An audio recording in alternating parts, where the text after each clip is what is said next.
के दिन मार्केट में एक पैनिक सेलिंग की वजह से जो तेज गिरावट होने की आशंका बन चुकी है, उसके पीछे का कंप्लीट रीजन क्या है। और आज के दिन बैंक निफ्टी में हम लोगों ने ये जो फ्री वाले चैनल में पैसा डबल का सिग्नल दिया था, 222 का ले जो पुट था वो 455 के ऊपर प्रॉफिट बुक किया था, इसके पीछे का कंप्लीट लॉजिक क्या है, तो सभी बातों को ये वीडियो में स्टेप बाय स्टेप सीखने की कोशिश करेंगे। सबसे पहले स्टार्ट करते हैं बैंक निफ्टी का एनालिसिस। अभी आपके सामने मैंने बैंक निफ्टी का चार्ट लगाया हुआ है। इसको समझने से पहले मैं आपको निफ्टी के बारे में कुछ पॉइंट बताना चाहता हूँ। कल के वीडियो में मैंने निफ्टी में आपको एक्सप्लेन करके बताया हुआ था कि एक जो बड़ी कैंडल यहाँ पर बन चुकी है, उसके बाद ये छोटी इनसाइड कैंडल बन चुकी है। और आज का दिन देखोगे तो आज के दिन में भी एक इनसाइड कैंडल बन चुकी है।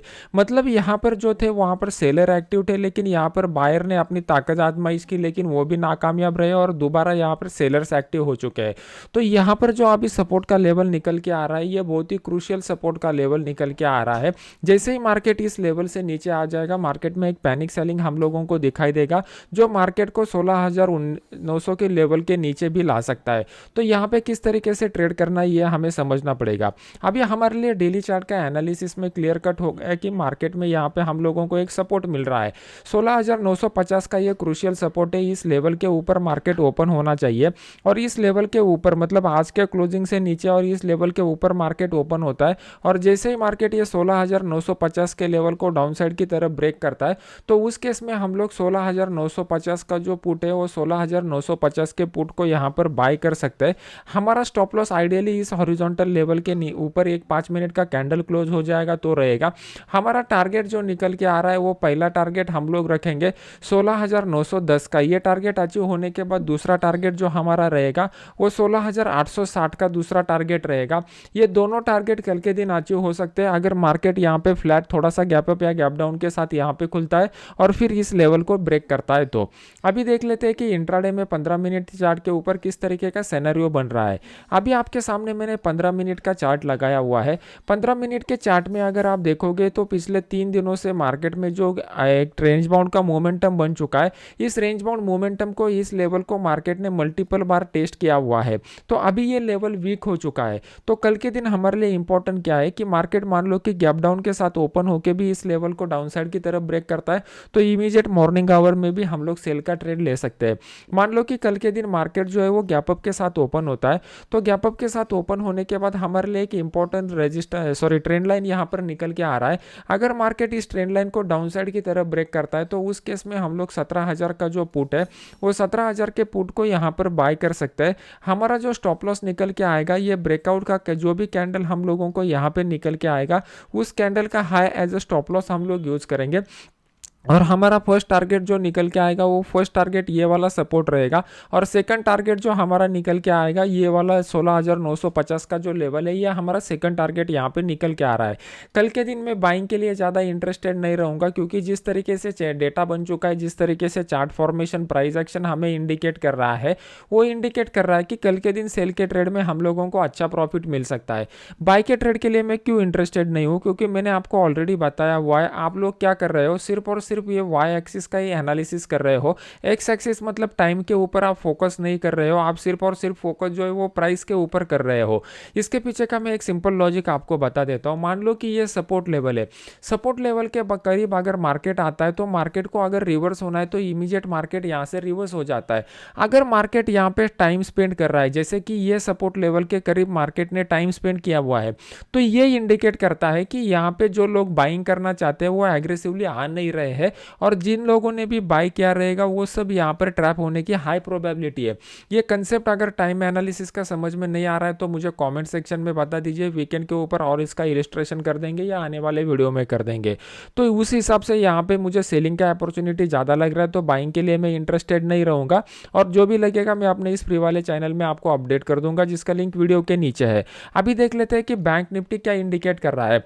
देखो, बैंक निफ्टी को अगर अपसाइड का मोमेंटम कंटिन्यू रखना था ना, तो जब भी मार्केट इस हाई के करीब जाता है, रिट्रेसमेंट के फेज में आता है, तो यहाँ से बाउंस बैक लेके इमीडिएट मार्केट को ऊपर जाना चाहिए। अगर आप यहाँ पर देखोगे तो मार्केट ने ऊपर जाने की एक कोशिश की, इस हाई के बाद ये हाई बनाया, लेकिन जब भी रिट्रेसमेंट का फेज आया तो मार्केट पिछले 5 दिनों से कंटिन्यूसली एक ही जोन में बन चुका है। मतलब क्या कि मतलब यहाँ पर बायर लोग जो है वो एग्रेसिवली आ नहीं रहे हैं, और उसकी वजह से मार्केट ऊपर नहीं जा रहा है। जब भी मार्केट ऊपर चला जाता है, दोबारा सेलर आते हैं, मार्केट को नीचे लेके जाते हैं। पहले दिन मार्केट ने यहाँ पे कोशिश की, दूसरे दिन वापस सेलर आ गए, तीसरे दिन दोबारा बायर्स ने कोशिश की, चौथे दिन दोबारा यहाँ पर सेलर आ चुके हैं। तो ये इंडिकेट कर रहा है कि मार्केट में बायर लोगों में उतना कन्विक्शन नहीं है, वो अपनी तरफ से ट्राई कर रहे हैं लेकिन मार्केट ऊपर नहीं जा रहा है।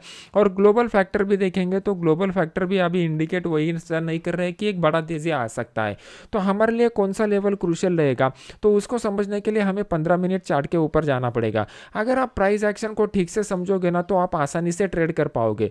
जो लोग मेरे कल के वीडियो को देख चुके हैं, जो अभी भी यूट्यूब के ऊपर अवेलेबल है, उस वीडियो में मैंने आपको क्लियर कट बताया हुआ था कि यहाँ पर जो ट्रेंड लाइन बन चुकी है, अगर मार्केट इस ट्रेंड लाइन को डाउन साइड की तरफ ब्रेक करता है तो मार्केट में एक तेज गिरावट हो सकती है। सेम एनालिसिस के ऊपर मैंने आपको ये वाला सिग्नल दिया था। ये वाले सिग्नल को अगर आप देखोगे तो आपको क्लियर कट दिखाई देगा। मैंने ऑलरेडी पिक्चर भी ड्रॉ करके रखा हुआ था। यहाँ पे 222 के ऊपर हम लोगों ने बाय करके 455 के ऊपर प्रॉफिट बुक कर लिया। तो ऑलमोस्ट यहाँ पे एक्सपायरी के दिन पैसा डबल हो चुका है। ये फ्री वाले चैनल का लिंक वीडियो के नीचे डिस्क्रिप्शन बॉक्स में मैंने डाला हुआ है। फिर उसके बाद एक मौका और हम लोगों को मिला था। मार्केट ने यहाँ पर अगर आप देखोगे तो यहाँ पे आपको क्लियर कट दिखाई दे रहा है। 5 मिनट चार्ट के ऊपर आपको ज़्यादा अंडरस्टैंडिंग क्लियर हो जाएगा। यहाँ पर मार्केट जब नीचे आ चुका था तो नीचे जाते समय मार्केट ने यहाँ पर एक पैटर्न बनाया हुआ था। जैसे ही मार्केट ने इस पैटर्न को अपसाइड की तरफ ब्रेक किया, यहाँ पे एक अच्छा खासा अपसाइड का मोमेंटम भी हम लोगों ने कैच कर लिया। और क्लोजिंग के टाइम मार्केट ने कुछ ज़्यादा मोमेंटम नहीं आया क्योंकि ओपन इंटरेस्ट का डेटा कुछ खास नहीं बन चुका था इस वीकली एक्सपायरी में, जहाँ पे ट्रैपिंग दिखाई दे सके। अभी कल के दिन अगर हम लोगों को ट्रेड करना है तो कौन से लेवल इंपॉर्टेंट रहेंगे, जैसा मैंने आपको निफ्टी के लेवल बता दिए थे उस तरीके के लेवल बैंक निफ्टी में अभी तो निकल के नहीं आ रहे हैं। बैंक निफ्टी में एक ही इंपॉर्टेंट ट्रेंड लाइन हम लोगों को मिल रहा है। ये जो ट्रेंड लाइन है, मान लो कि मार्केट इसके ऊपर अगर ओपन होता है और इस ट्रेंड लाइन को डाउन साइड की तरफ ब्रेक करता है तो इमीडिएटली हम लोग जो है वो 38,700 का जो पुट है उस 38,700 के पुट को यहाँ पर बाय कर सकते हैं।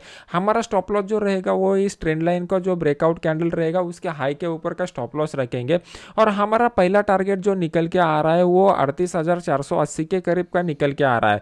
तो ये लेवल हमारे लिए कल के दिन इंपॉर्टेंट रहेगा। अगर आप बाइंग के बारे में सोच रहे हो तो इमीडिएटली यहाँ पे कुछ भी प्राइस एक्शन बन नहीं रहा है कि जो हमें बाइंग इंडिकेट कर रहा हो। बाइंग के लिए मार्केट को क्या करना पड़ेगा, मार्केट को एक बेस बनाना पड़ेगा और फिर उसके ऊपर जाना पड़ेगा। अगर मार्केट गैप अप के साथ ओपन होकर इस हाई को भी निकलता है तो भी मैं इमीडिएट बाय करने के लिए इंटरेस्टेड नहीं रहूंगा, क्योंकि यहाँ से दोबारा 39,000 का जो लेवल है, यहाँ पे अगर आप मंथली सीरीज को ऑब्जर्व करते हो तो कॉल की साइड में हाईएस्ट ओपन इंटरेस्ट बन चुका है जो रेजिस्टेंस की तरह एक्ट होगा। प्राइस एक्शन में एक बड़ी गिरावट इसी पॉइंट से स्टार्ट हुई थी तो दोबारा सेलर लोग यहाँ पर एक्टिव हो जाएंगे। तो यहाँ पे मैं बाइंग के लिए ज़्यादा इंटरेस्टेड नहीं रहूँगा। अगर मैं कल के ओपनिंग के बाद देखता हूँ कि यहाँ पे कॉल के साइड में से लोग एग्जिट होते जा रहे हैं तभी मैं यहाँ पे बाइंग के बारे में सोचूंगा और मैं अपने इस फ्री वाले चैनल में आपको अपडेट कर दूंगा। ये वीडियो अगर आपको अच्छा लग रहा है तो इसको लाइक कीजिए, अपने यूट्यूब चैनल को सब्सक्राइब करके बेल आइकॉन का बटन दबा दीजिए। मिलते हैं नेक्स्ट एजुकेशनल वीडियो में। Thank you very much.